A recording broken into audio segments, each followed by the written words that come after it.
St. John's Monastery was in ruins and thought to be abandoned, but something remained.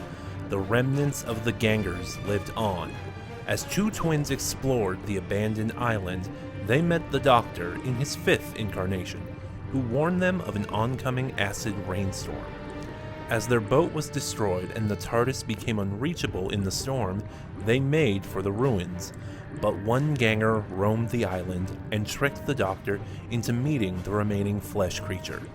As the flesh scanned the Doctor, it stole his identity. 15 ganger replicas of the Doctor in each of his incarnations, 1 through 13, including War and Metacrisis, were created.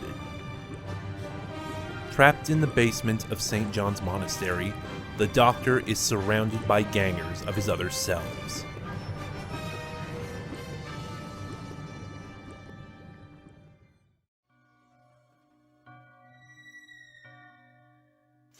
This is a recorded message from the TARDIS computer banks.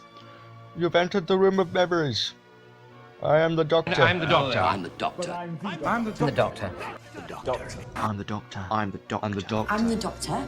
I have lived thousands and thousands of years and faced deadly adversaries.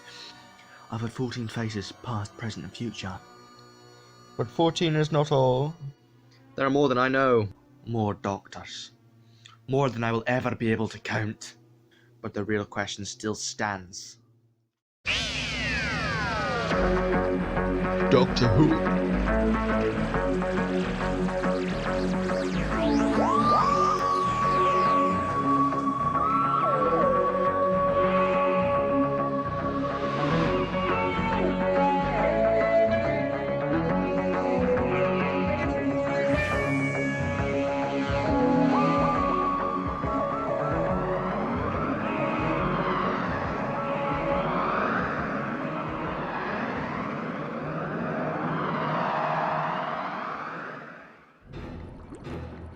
The gangers declared themselves the Doctor and faced the genuine Article, who was somewhat quivering on the inside, but on the outside he did not show it.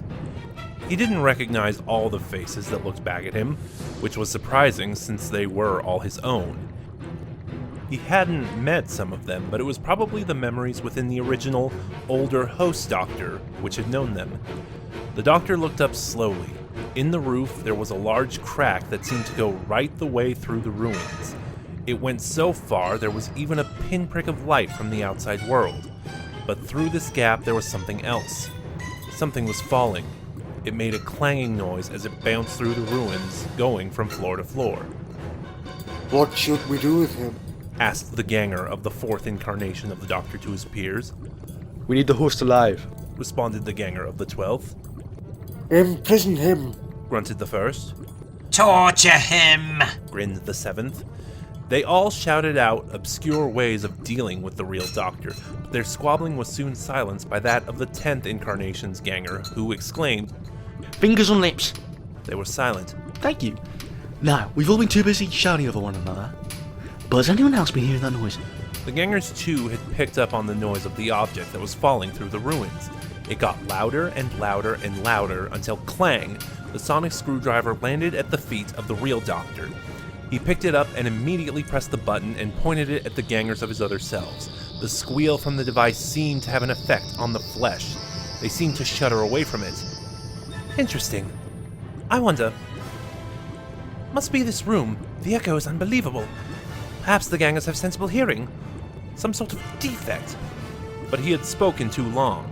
The gangers had somewhat recuperated, forcing the Doctor to give them another blast of the sonic. He darted past the pain-stricken doctors, dodging them as they tried to grab him. He made his way to the door of the chamber and used the sonic to open it. Quickly, he escaped and locked it again, trapping the gangers, although he knew that the door wouldn't last long against their combined strength. He kissed the sonic, placed it in his pocket, and made for higher ground. The gangers recovered. We need to get out of here. The 13th Doctor seemed to take command as she stared out at her comrades. They were motionless. Do I have to do everything myself? She scrunched her face and made for the door as she attempted to break it down. As the real Doctor dashed down the dusty, deserted corridors, he bumped into Josiah and Mal, who skidded to a halt when they saw the Doctor. The trio stopped for a breath, but they had little time to chat. What's going on? Gasped Josiah. Chameleon told us you were in trouble. The doctor partly regained his breath to answer. I'm afraid more trouble has just been created. No time to explain, but basically from what I've learned, there were these things called gangers. Gangers? Organisms made out of a substance called flesh. Used for labor when it was found it would be unsafe for humans. Of course, now they've got equal rights, though I imagine when this place was in operation they didn't. Why do you mention gangers? Mal explained, and the doctor was taken aback. He had no idea that the gangers were well known and clearly well publicized. Well, since you know what they are, that limits the explanations a bit. Well, there are currently 15 gangers coming after me. The doctor spoke hurriedly, seemingly eager to be running again. Why? Said the twins in unison, giving each other a wink. I don't know, I didn't have time to have a chat. Anyway, get me to Chameleon. There was a loud clatter as the door of the large chamber banged open, and the doctors emerged. Find them. Don't kill them. We might still need them. The 11th was cold and hard. He seemed the most unstable of the doctors. Another tear of white goo shed from his eyes. The trio of the doctor, Josiah, and Mal ran through the ruins, being as careful as possible not to put more strain on the crumbling ruins. They dashed through corridors, bringing up dust as they ran. They clambered over fallen walls, and every door they went through, the doctor locked behind them, but eventually they reached a dead end. The room they found themselves in was nearly completely demolished. A whole wall had been torn away, and in its place was a sheer drop into the sea with a clear sight of the sunrise on the horizon as the last dregs of acid storm pattered down. Josiah looked down over the edge of where the wall had used to be. There was a sheer drop. The sheer drop was tantalizing. A fall from it would almost certainly mean death. We need to leave here. Josiah made to leave, wary of the perilous dead end they had reached as the floor felt unstable and creaked with every step, as though it was about to break apart and fall into the sea below. There were footsteps outside the door. The trio froze. They silently backed up into one of the surviving corners and waited for the gangers to pass. But it didn't. It lingered. What do we do? Whispered Mal. The doctor stayed quiet. Josiah whimpered. The ganger tried the handle. It had been locked by the sonic. Thus the ganger put his whole weight on it and melted away the lock with the heat of its fleshed hand. The lock decayed, and with one final bash from the ganger's shoulder, it gained entrance to the half-demolished room that looked out over the sea. The trio looked at the ganger from behind. It had not yet realized that they were standing just over a foot behind it. This was the ganger of the 5th incarnation. The real doctor felt overcome with vanity as he looked to the bald patch on the back of his ganger self's head. I'm glad I wear a hat, he mumbled. Handsome chap, though. Then the ganger of the 5th turned and revealed its pale white face with vibrant red veins. Perhaps not so handsome.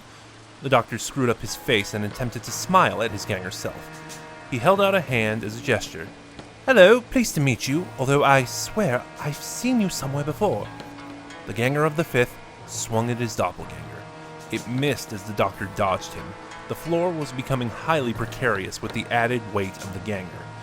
As though they were doing some form of dance, the doctor, Josiah, and Mal avoided the rage of the ganger doctor. But no matter how much they tried to reach the door, it became impossible to venture. They were now trapped. The floor felt as though it would give way at any minute, and the trio found themselves backed onto the unsupported area, faced with a sheer drop into the sea. The two doctors, both with the same face, seemed to be trying to outsmart each other. This reminds me of that time with Omega. Do you remember? Quizzed the real doctor, still trying to crack a smile at his ganger copy. I know all you know. I am you. But you'd kill. You have killed. You have left people to die. Never by choice. Tell that to Adric. The ganger grinned. The doctor's face dropped in despair. The floor shook with the wind. It was about to give, and when it would, the doctor, Josiah, and Mal would plummet to their deaths in a watery grave. If they wouldn't smash off the mountainside first and end their lives faster. Look, the storm's stopping. The ganger was distracted, and he looked at the disappearing clouds and seemed to rejoice. The TARDIS will soon be reachable. Noticing that, the ganger was somewhat distracted, Josiah whispered into his brother's ear. Catch me. Josiah pushed the Doctor and Mal forward into the unsupported side of the half-destroyed room. Then he lurched forward and grabbed the ganger of the fifth. He spun the ganger around and pushed him off the edge, but the ganger still had a hold of Josiah too.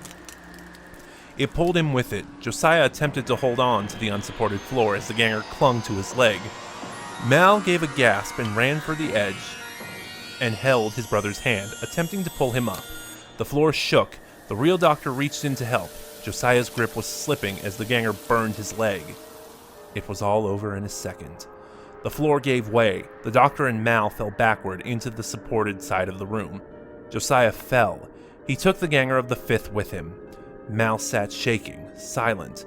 The Doctor, too, fell silent. It was grimmer than he had imagined. Mal rapidly crawled forward and peered over the edge. He saw nothing except the ripples of the sea from where his brother had landed. Nothing could have survived that fall, not even the ganger of the fifth. The Doctor was solemn. He said what he always said in these situations. There should have been another way.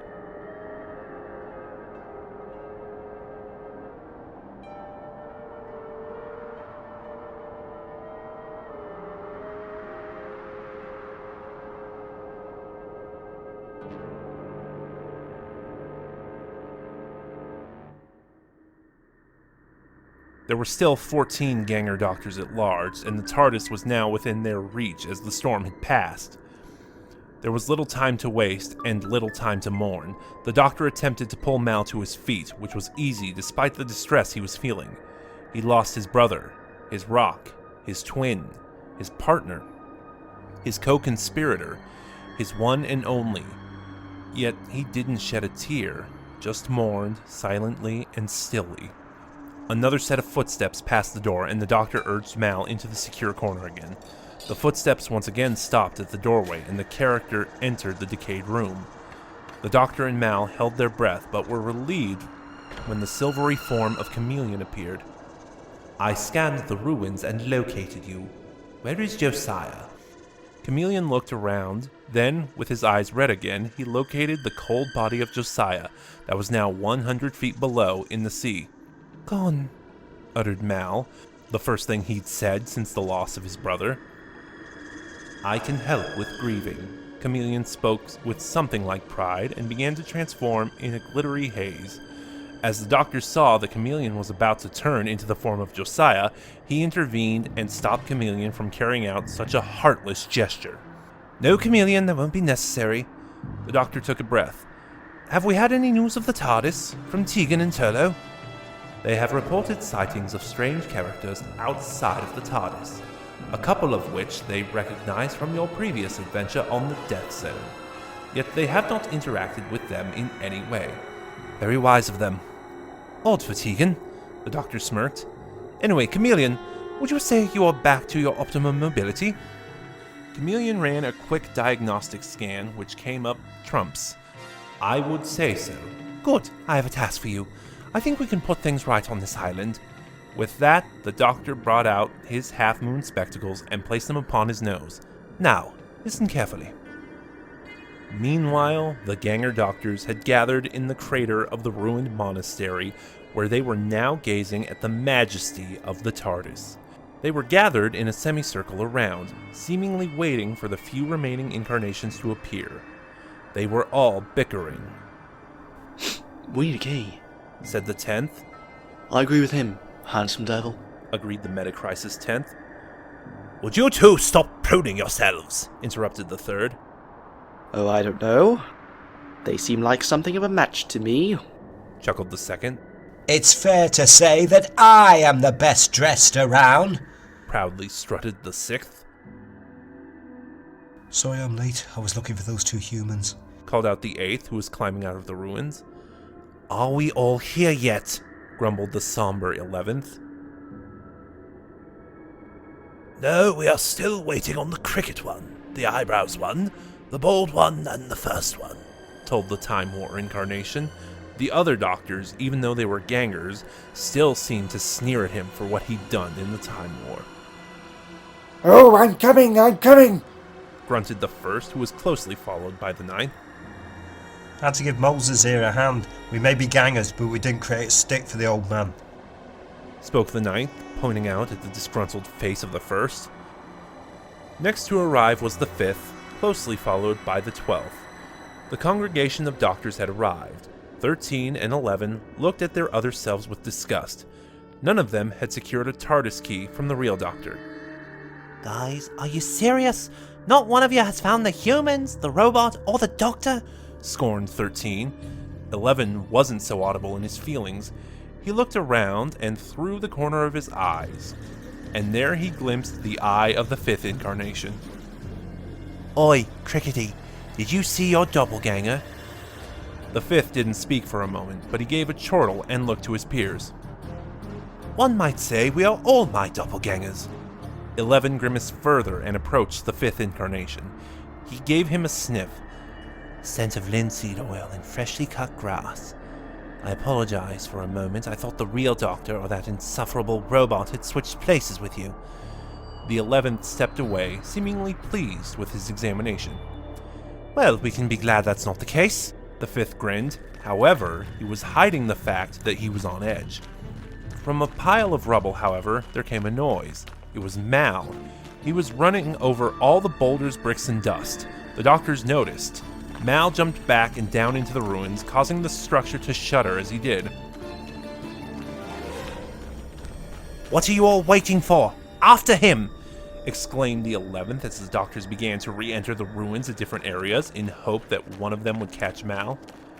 Excellent. Well done, Mal, grumbled the fifth doctor so the others couldn't hear him. The plan had worked so far. The real fifth doctor had snuck into the meeting of his ganger selves and waited for a distraction from Mal. Then, in the chaos, he would sneak over to the TARDIS and join Tegan and Turlo within. The plan had so far succeeded. He'd made his way on board the TARDIS and found the console room empty, as Tegan and Turlo had most likely either gone to bed or decided to do some other leisurely activity in the infinite TARDIS. The doctor set the controls and the TARDIS dematerialized as the ganger of the 11th looked on in horror. The doctor had things to do before he rematerialized at St. John's Monastery. He planned to rig up the sonic screwdriver to a series of speakers and place them around in the sewer chamber within the basement at the monastery. He got to work laying out plans using every sonic speaker he could find, and he had used a Jedran battery to power them all. Jedran batteries were guaranteed to last a millennium. Within minutes, he'd rematerialized the TARDIS in the chamber where the river of flesh had been. The doctor exited the TARDIS, and as fast as he could, he set up the speakers at every point possible in the chamber. He set up the sonic and got everything ready. Now, all he had to do was trap the ganger doctors in the chamber and seal the door, then start playing the sound of the sonic for eternity. When he reached the chamber, he found Chameleon, who for this plan was going to play an integral part. The ganger doctors were already chasing Mal, and the sound of the TARDIS materializing was sure to attract them to the chamber. So, the doctor had to be fast in setting up the speakers and getting Chameleon into position. The show was about to start. Mal had played his part perfectly, and had led the ganger doctors on a wild goose chase through the monastery ruins, where they had then heard the sound of the TARDIS materialization emanating from the basement. Thus, the doctors each made their way down there, whilst Mal hid out in one of the rooms far from the basement. He then made his way back to the crater where none of the doctors would be. The ganger doctors made their way to the basement. They were led like a militia by the 13th Doctor's ganger. All their faces were as white as ghosts, and slimy skin made them look glossy as they marched in formation through the ruins. From the excess flesh on the floor, a replacement ganger of the 5th incarnation was created, returning the number of gangers to 15. The TARDIS began to dematerialize, to the terror of the real Doctor, who hadn't yet got on board. The real Doctor was finishing setting up the speakers and was wide-eyed with shock as the TARDIS left without him. He ran to his machine and bashed on the door. "No, don't leave!" he called out with anguish, but it was to no avail. The TARDIS dematerialized, and he was left behind to face the mercy of the gangers. The ganger doctors looked down on him from the walkways. Nice try, said the ganger of the 4th, who sneered down at the real Doctor. You failed. No escape. It would appear your TARDIS has a mind of its own. The 8th Doctor looked on, hungry. The doctor picked himself up from the grimy steel floor and looked up in dread at the Ganger doctors. They all looked at him like he was the prime steak at the butcher shop. He dipped into his pocket and pulled out a small disc. "Sorry, mustache." He smiled with pride and pressed on the disc. Suddenly, he teleported away in a ball of light. Good grief, he's more slippery than a cat covered in butter, the third remarked as the other doctors looked around in confusion. The TARDIS had dematerialized, leaving the real doctor behind. Something wasn't quite right about that. The doctor appeared just outside the sewer chamber. The Ganger doctors immediately turned and saw him. They made a beeline for the door, but they were too late as the doctor sealed the door with the sonic, and before they could open it again, he plugged the sonic into the speaker system and pressed the on button. The chamber rung with the scream of the sonic screwdriver. It was multiplied tenfold, and as it pierced the ears of the Gangers who were trapped within the chamber, it drained them. It made them weak. Their sensitive, rotten Ganger hearing caused them to bubble as a reaction to the sonic's high-pitched frequency. The Ganger doctors were indefinitely trapped. Through the glass on the door, the real doctor looked in at his other selves as they writhed in pain and fell on the floor. He felt somewhat remorseful. These Gangers had been left to rot and die, and when he had arrived, it had been a new lease on life for them. But the power had gone to their heads. He couldn't kill them. He could never do that. But to keep them docile, yet pained, was enough. For a moment he looked away and started to walk through the ruins again. But then he looked back. The 11th Doctor's Ganger had reached the door and was staring back at him.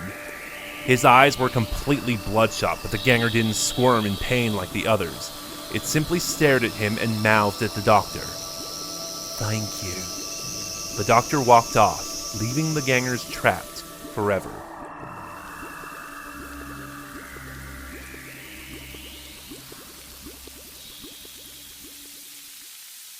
On the surface, he met Mal, who was looking disheveled and sickly after his time at St. John's Monastery.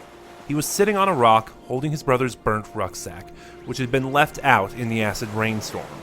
From inside, he'd salvaged a charred picture of himself and his twin. The TARDIS rematerialized in the crater. That strange blue box appeared to Mal like some kind of beacon. The noise was like nothing on Earth, but it was somehow inspiring to him. It was indestructible. The TARDIS stood proudly, and Chameleon exited to see Mal sitting uncomfortably on the boulder. The Doctor climbed up through the ruins. His once plainly colored outfit was now black with dust and charring from the storm. "Well, we should be off. What will you do with yourself?" the Doctor asked Mal as gently as he could. Mal stayed silent. The Doctor understood and instead turned his attention to Chameleon. "Well done, Chameleon. Without your help piloting the TARDIS, that would never have worked." Chameleon bowed his head and stood a few paces away from the TARDIS, letting the sea breeze blow the dust from his circuitry. The Doctor ushered Mal into the TARDIS, but not before Mal took one last look over the island. "I think," he started, "Ganger law is something I'll look into. Maybe some first-hand experience of someone who has seen the decaying Gangers is needed." "A worthy profession," agreed the Doctor, a glint in his eye and a sparkle in his teeth.